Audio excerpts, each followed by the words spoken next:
Hey, this is Avery. Today is the 2nd of February 2016, and I've been on T for ages now, so we've got May, June, July, August, September, October, November, December, January, 5, 6, 7, 8, 9. Okay, so we're coming up to 9 months, in 5 days, 9 months on testosterone.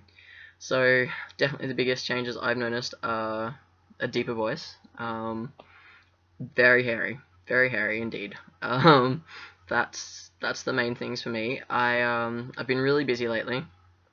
I have mostly been concentrating on building the fencing club and studying for deferred exams. So because I was busy looking for a new job, training at the job I got, and then working and trying to be indispensable for them, as well as moving out, looking for a new flat, and then moving in with my partner when we found a good flat at the end of last semester. In the 2 weeks leading up to exams and stuff, I decided to defer my exams until, well, now it's a couple of weeks before first semester this year. So then I was working really hard over the holidays, and then I ran a fencing club for 3 days, a fencing camp, sorry, and so now I'm just working my butt off studying for these exams. So I just got back from the first exam, which started at 9 a.m. I had until 11:15, and I left at 10:40.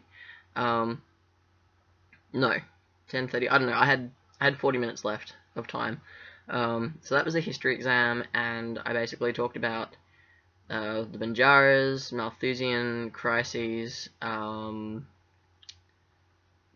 Ferguson, who's like a left-wingy sort of Eurocentric historian, and I can't remember what the final one was. Oh yeah, high counters and low counters, which is basically when people estimate the population of indigenous Americans prior to the conquistadors, and then once they left, once they'd arrived. So basically, left-wing political people are high counters, and they go, there were roughly 150 million Native Americans died because of primarily the diseases brought by the conquistadors.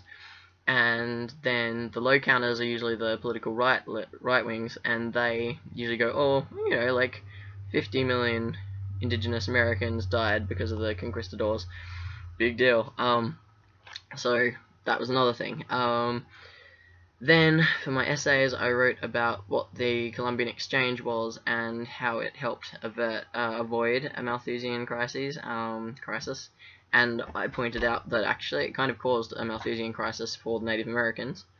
And then I wrote about, I had to account for the success of the conquistadors. So I kind of did go very sort of New World centric with my answers and things, but it's what I was confident with, so meh. Yeah, I'm feeling pretty good. I'm happy with that, but now I have to study my butt off for the geography exam, which is tomorrow at 9 a.m. So this morning, before my 9 a.m. exam, I was at the local ABC AM radio, so it's pretty big, and it's the sort of demographic that we would be wanting to target to promote fencing. And my two little guys, who are not my kids, my students, I don't have kids, I'm taking them to a tournament interstate in late July, and we're fundraising. So anyway, the ABC station picked it up, and they interviewed us today. We were there at like 7 o'clock in the morning, and my little guys were awesome, and I'm really happy with how it went. And listening to myself on the radio, like played back later, it felt really good because I still hear my voice. It's kind of augmented, like you hear yourself speaking, and I still feel like I'm not particularly dudeish sounding, I don't feel that deep. But then hearing myself on the radio and the way I speak, the little inclinations and things, it actually felt really good to hear myself sounding fairly masculine, so I was happy with that.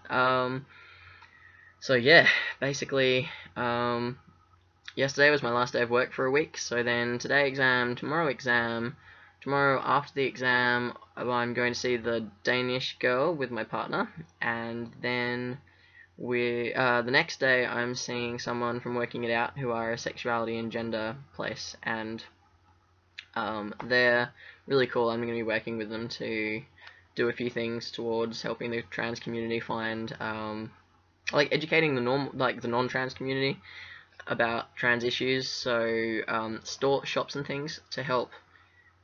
So when you're trans, you can walk into a store and you're not going to go up to the person and buy a jacket which is for one gender and have them go, wouldn't you prefer one from that insert gender here's section or something like that. You know, bollocks that happens all the time and hurts people's feelings.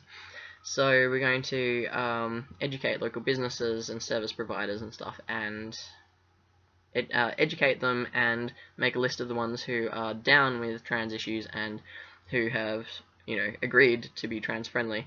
And it would just be a list available to the trans community. They don't have to be, you know, out there as, hey, we're trans friendly, in case they're scared that we'll lose them customers. Anyway, yeah, so that sort of thing.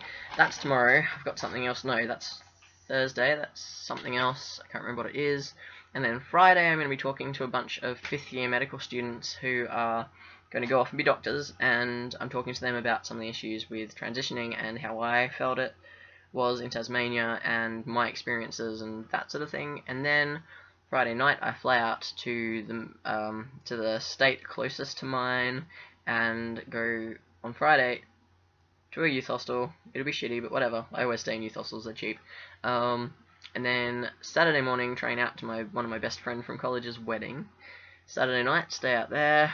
Back into Melbourne on Sunday morning. Fly out. Sorry, I'm moving a lot. The footage is really laggy, so I hope it's not going to be like that once I'm playing it. Anyway, yeah, and then I'll fly back, and then work Sunday, and then I've got, work Monday, and then I have the whole week until like Saturday or Sunday again to recap some geology stuff and sort of get up to speed, because it's been over a semester. It's been close enough to about 8 or 9 months since I studied geology, so I'm missing it and I'm feeling a bit behind and forgetful, so I'll just do a whole lot of recapping before the following week is a 5-day geology field trip. Then I have a weekend of work, and then it's into the semester, 13 weeks of uni. So, yay. Plus I have a buttload of other stuff to do, but whatever. So, I've been playing around with using an STP because the 5-day geology field trip is going to see me in the middle of nowhere. In fact, see how there's this lovely little map over here of my state, and most of it is missing in the picture. We are going to be, like, it's very laggy. No, not that far, not that far. Pull it back, pull it back. Okay, like up around here. Wiggle, wiggle, wiggle. On the coast. So looking at awesome rocks and things, but it means no toilets, and I'm really inflexible. I've never been able to squat to pee, so I need to learn how to use an STP, because I really don't want my peers who I'm going to be going through the next couple of years of geology with, and could be employed with one day, being like, whoa, whoa, whoa, what's going on? Why is he not standing to pee? Oh my gosh, or some shit like that. So, and I don't want to piss myself either, because that would be awkward. So I think I'm done talking. Definitely done. So thanks for 8 minutes of me blabbing away and listening to it. Cool. Okay. Have a good one.